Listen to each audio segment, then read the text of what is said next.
Just think about it. We could be cruising down the road on our way up to the coast. We got the power. Make the choice, you don't need permission once you already know. Oh, oh. Hey lady, did you ever think that maybe all you ever need was in you? Put the pedal to the metal. Show the world that she can drive into the drive-thru. Life's great when I'm with you. Are you ready to chase your dream? The horizon is in the wheel. Welcome to the first ever episode of She Can Drive Kenya, where we bust stereotypes about women and cars. And let's face it, there's so many stereotypes about women and cars. People generally think, okay, most people, let me not stereotype everyone here, that women are bad drivers. Secondly, they say that women cannot be able to park properly. And the one that I love, women are slow drivers. Oh my god, and actually, I don't know if you've ever seen this meme where it's like, you know, if you see a woman opening the bonnet of her car, she's only checking to see if the engine is still there. Oh my gosh, people have so many ridiculous thoughts about women and cars, and we cannot be able to get through these stereotypes at this particular segment. No, we can't, but I'll tell you what we do on this show. We demystify the car, how it works, what could go wrong, and how to fix it if it does go wrong. And especially that part about fixing cars. God knows what ladies have gone through in garages in Nairobi. That's absolutely true, and we're super excited that we will be having a segment where we bring in experts, you know, and they'll just help us navigate this very tricky world of vehicle maintenance. We have spare parts, we have the costs, and we also have things such as insurance claims. And let's face it, accidents can and do happen. But you should not suffer from the lack of knowledge whenever you face a misadventure on the road. And knowledge is what we are here to bring. I'll be your host, Usha Jose. And I am Shlee. And we will start by taking a look at the highlights.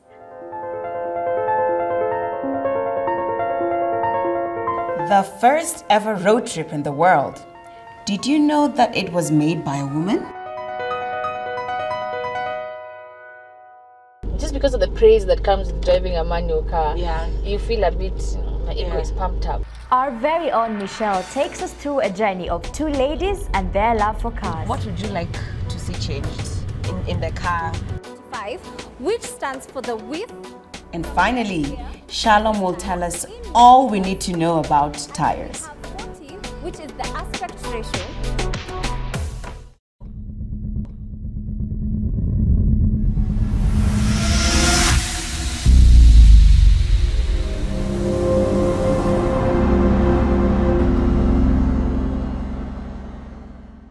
To start us off, the car as we know it might actually never have been known if it wasn't for a woman. Don't believe me? Let's go back in history. Actually, let's go all the way back to 1886 when Carl Benz, who is the inventor of the first practical automobile, came up with his Benz patent motorwagen.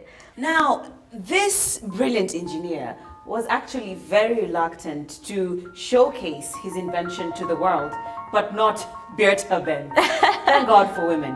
So this is what she did. She decided to take this three-wheeled carriage together with her two sons and head to her parents' place 104 kilometers away. All this while Carl Benz was asleep. Oh, okay, wait a minute. You're telling me she took his car, his toy at this point, without his permission? Since you're walking down history, technically I think we have our first car thief. More like first carjacker. Now, imagine that. A lady, two kids, not knowing whether this contraption would work or not, making a trip 104 kilometers away. And keeping in mind that this was almost over 130 years ago, you know, what made her take such a huge risk?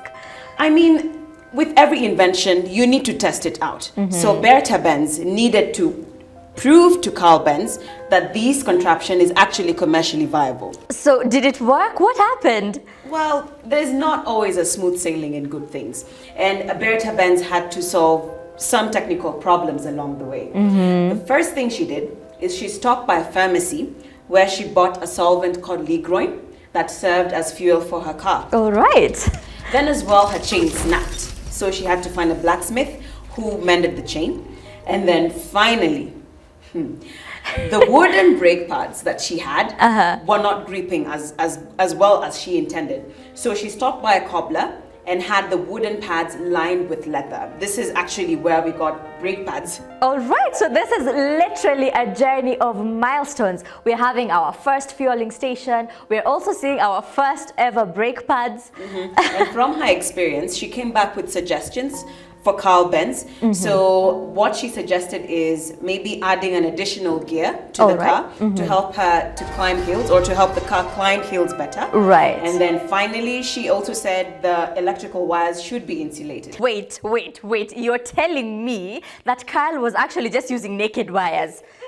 That's such a guy thing to do, to just take risks, you know. I mean, and that's why we have so much to thank women for as far as the modern car and its features are concerned. Absolutely. And we are all about helping women reclaim their space both on and off the road. We are taking a short breather, but when we come back, Michelle will talk to two ladies about their cars.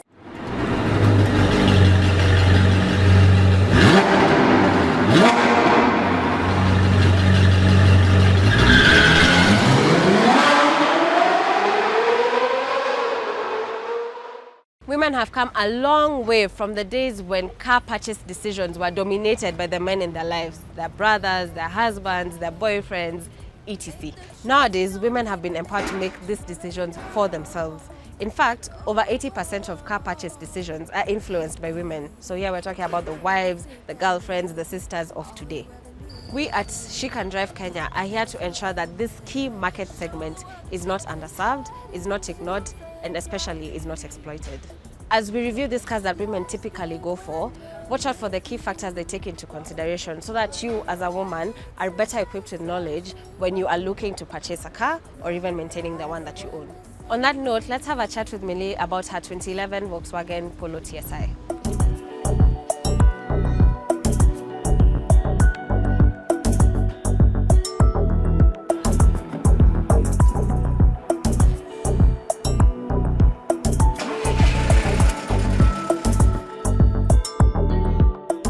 I love speed, but also it was influenced from my husband, who is basically a VW head.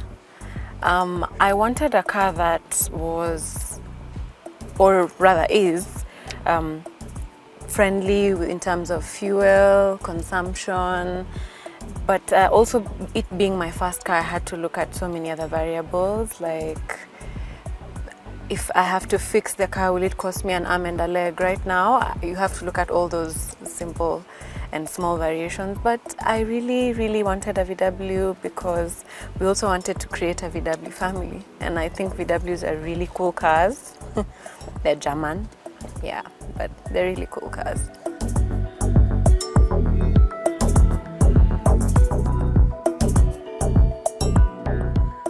Yes, I did. This actually was my first option, but I had actually really wanted to buy a Vitz. I had researched for a Swift, but because I got the opportunity to go VW, I didn't even blink.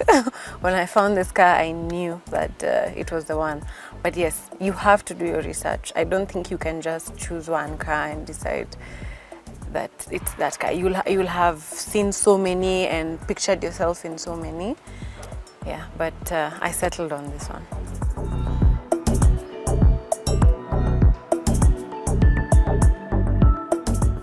Typically for a normal service, which includes fuel filter, oil filter, just overall check of the engine, should cost about 30,000, but it's in a span of 1 year. Or rather, you have to look at the kilometers you've actually gone. So after every service, you look at the kilometers, you jot it down, and then after every 10,000, kilometers, you have to do a service. It's advisable for you to do a service. Except service, everything else is as need be, when needed, not all the time.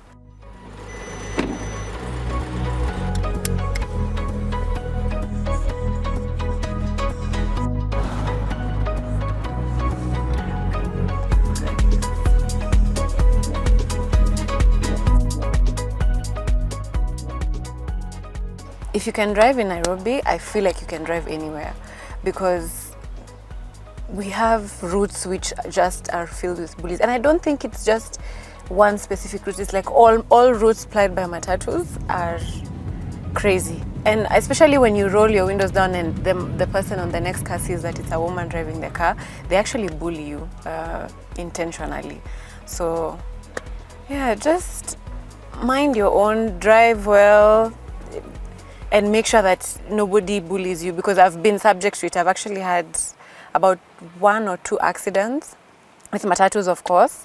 One knocked my side mirror, and they were blaming me for it because I was a woman. But the pictures were there. The cops came, and evidently the fault was on the matatu. Good thing is, if you insure your car well, you don't have to go through the whole hassle of having to negotiate prices or having to fix your car. If you're a lady also, I'd advise maybe you keep a camera for evidence.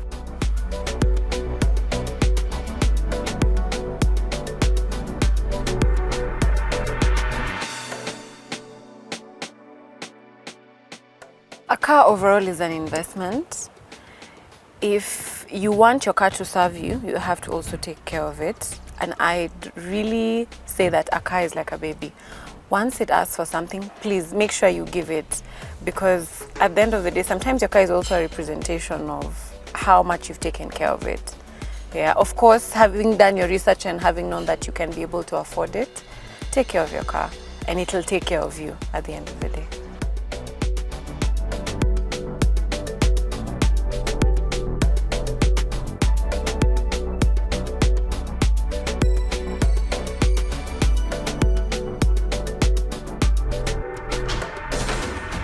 Up next, we have Abby, who drives a 2004 Kia Cerato hatchback.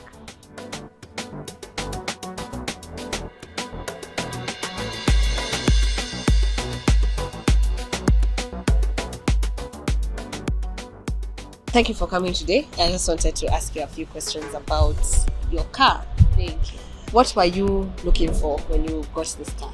I was just looking for a cute car, let me be honest, at Yeah, the time. yeah. A cute car and a manual one. Okay. So because I'd driven a manual before, Yeah. I didn't want to change, so that's what I was used to.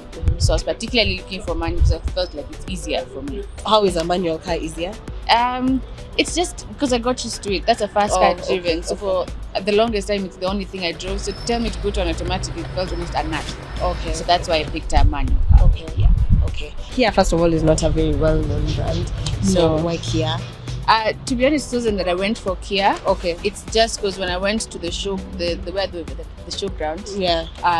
it was there. Okay. Originally, I'd seen a Subaru, an Impreza, but then I can't remember what was wrong with why I didn't like it. But then we took a test drive with this one. I was with my mom, and it was a smooth drive. Oh, okay. Smooth drive. Okay. And then I also was looking for between a 1.5 and 1.6 liter, and this is a 1.6. 1.6. 1.6. Okay. Yeah, so that's exactly what I wanted.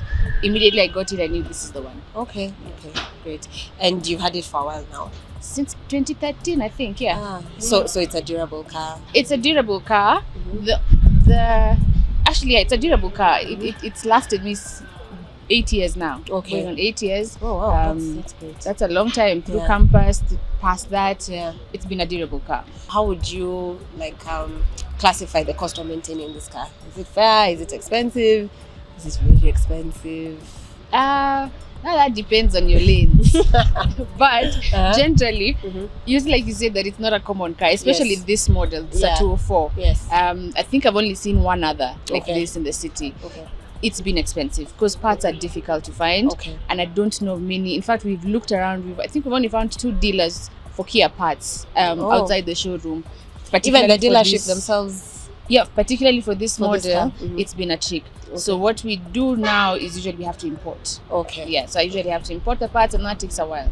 And then that even makes it more expensive. Yeah. And then, trying to exchange parts that can work in another car. Yes. Majority of times they don't work in this car. They Okay. don't fit. So that's a problem. You have to wait. So something as simple as like fixing the door parts, it took a while. Okay. It took a while because we couldn't get anything that could be used in the meantime. Even the fuel tank, small things. it just takes forever, and then it's expensive. So I would not recommend it if you're on a tight budget. My recommendation would probably be go for one where you can easily get the spare parts. How has your experience been as a lady driver on Kenyan roads? Lady driver. First, you have to know your car, and then two, as a lady driver, the thing is, because I'm the one handling the car, when I go to garages and mechanics, they assume I don't know what I'm talking about. Sure. I don't like that, because then you assume that I need a man, or I need to call my dad, or a boyfriend or whatever. I know my car. When you buy something, you take time to learn it. Okay. So I think that's been the hardest part. And even on the Kenyan roads, people, they don't respect women as much. Let's just be honest on the roads. But I think that's just generally everywhere. So that's not been a problem. The car itself on the roads has been great. It's a smooth drive, handles well, picks up speeds well, and I think it has a 105 power. Oh. Yeah, so it's not a slow car. It keeps up. If we're going to race, it will keep up. Okay. So on the roads, it's been great, and then it's also not a low car, so I don't get a lot of. And you're a careful driver. Careful driver as well. Okay. Yeah. So on the Kenyan roads, I'd say it's been great. Have you ever been sort of exploited, or let me use like umegongwa, just because of the fact that you're a chick, and it's not that maybe you don't know, maybe you know, but they're saying, okay, maybe it was. Yeah, it happened. It's sometimes also the ego gets ahead of you. You don't want to call a guy if you don't, or anyone, not even a guy. You don't want to call anyone and start saying, how much is this? Because it seems like you should know. Yeah. So it's happened before, but then you learn from those mistakes. And then I also stopped fearing asking. Okay. So a lot of the times I have someone else on call, especially if it's something I'm not familiar with, like a new part or something. Yeah. I have someone else on call just to confirm what they're saying. I've also done my research. You go Google, then you see, okay, so they give you this range and it's not too far off. So most of the times have someone on call, so that you just confirm. Okay. Yeah. What would you like to see change in this car industry, especially for women? More confidence. Yeah. More confidence. If you have a car, know about your car, read about it, share, experiences with other people who have cars. So I think that would be it. Just confidence, because sometimes women don't feel like they belong in such groups, and it can be intimidating even when the men are there, because they make you feel like you don't belong, or they give you some certain, okay, it's a woman in this group. No, it's a car group. I have a car, I belong. So I think it would be confidence, and then a lot more experimenting. I'm seeing a lot of women now lately getting into, especially, the car groups like Kinajiki, Petrolholics Anonymous, which is good, because then we get to know a lot more. We get to be more, informed about the different types of cars. We can get into racing. So we just need to get out there. Okay. Great. So there you have it, ladies. What we women look for in a car is practicality, affordability, and something that we're comfortable with. Honestly, I am super impressed by how Abby just owned the road in her Kia Cerato hatchback.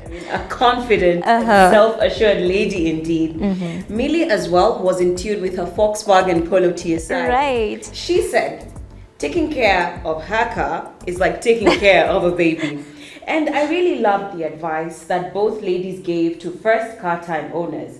They said, use your car to learn everything you need to know about cars, and then as well, learn everything you need to know about Kenyan roads, because people are crazy in these streets. All right, and on top of that, remember to subscribe to Chic and Drive Kenya. That is on YouTube as well as on Facebook and Instagram, to be able to keep up with our weekly knowledge on cars for women by women. Now we are moving on to something every car owner should know a little bit about: tire pressure. I mean, our cars literally sit and ride on pressurized air, which is enclosed in a rubber tubing and held together by the rim. So this means too little pressure and your car might as well just be walking barefoot, or too much pressure and your car is a hot air balloon just ready for takeoff. So, Usha, people are asking out there, how much tire pressure should one use for safe and comfortable driving? Well, to find the answer to this question, our very own Shalom visited what we think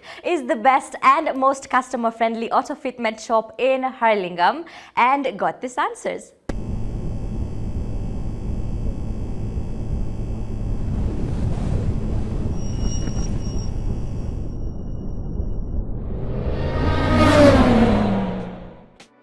thing we ladies notice about someone is their shoes.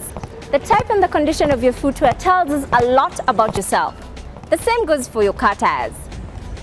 We're at Conti Patna, Hurlingham, the best auto fitment center in town. They deal with batteries, tires, car accessories, etc. So, let's get started.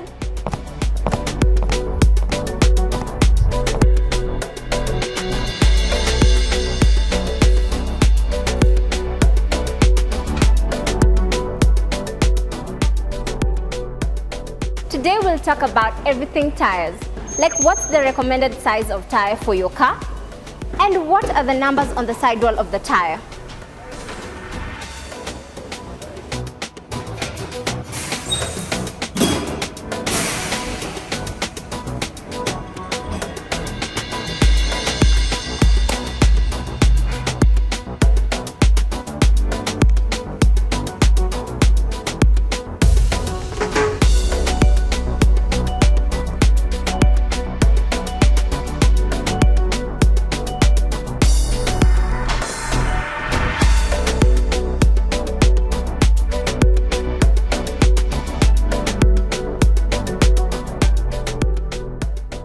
Let's go over the key features of this tire. This is a 245/40R18 tire size. The 245 stands for the width, that is from here to here, in millimeters of this tire. Then we have 40, which stands for the aspect ratio, which is from here to here. And this aspect ratio is 40% of the width. And then we have R18, which stands for the inches in diameter of the rim. So for this specific tire, only an 18-inch rim can fit into it. Did you know you can tell when your tire was manufactured? There are these four numbers over here, 11 to 1. The 11 stands for the week this tire was manufactured and 21 stands for the year. So an year has 52 weeks. And this tire was manufactured in the 11th week of 2021, meaning it was manufactured around March there.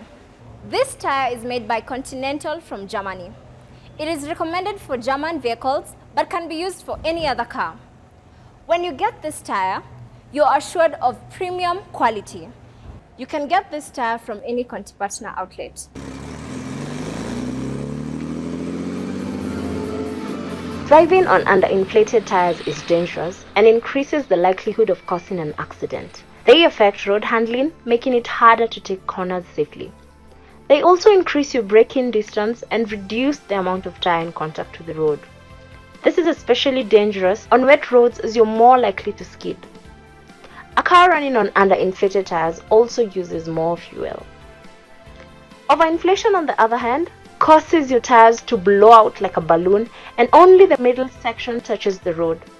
This causes excess wear on the middle section and can result in a tire blast. To know the correct tire pressure for your car, look at the fuel filler cup, the driver's door seal, or your owner's manual. Remember to check the settings for an unloaded or fully loaded vehicle. Remove the dust cap and check for any dirt in the tire valve. Attach the pressure gauge to the valve and inflate until you reach the correct pressure. Make it a habit to check your tire pressure at least once a month or before long journeys. There you have it, ladies. Well-maintained tires ensure you have a safe and comfortable driving while helping you achieve good fuel economy. At the end of the day, your car touches everything on the road, literally.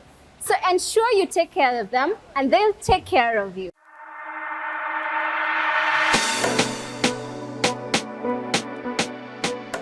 Oh wow, that was super impressive. Now thanks to Shalom, we are able to understand what the numbers on tires mean. They're not just useless numbers. Things like date of manufacture, profile of the tire, width of the tire are very important for you to know what you should actually put into your car. To be honest, I have never even seen numbers. I used to think it's just like the logo of a company or something.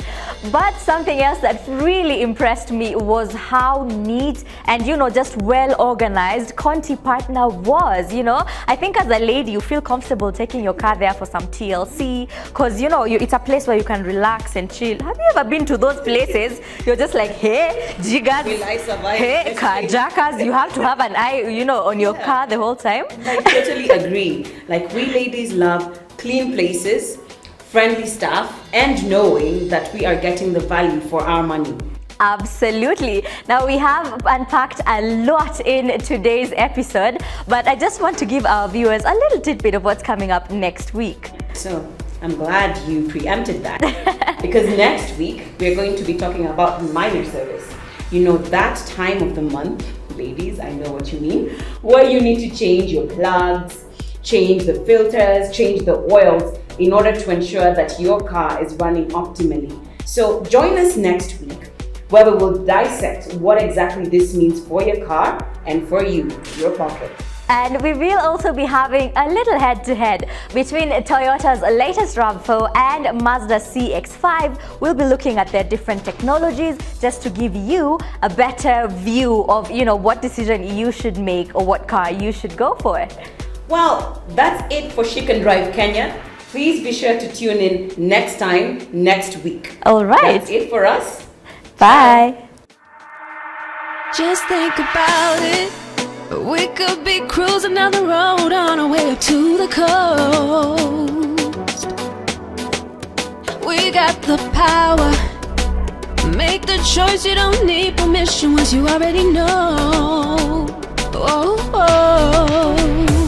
Hey lady, did you ever think that maybe all you ever need was in you? Put the pedal to the metal, show the world that she can drive. To the drive-thru, life's great when I'm with you. Are you ready to chase your dream? The horizon is in the wheel.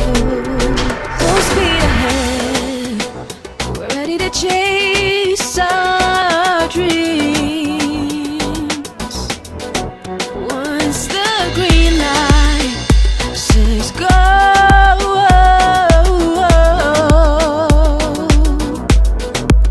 we got the power. Make the choice, you don't need permission once you already know.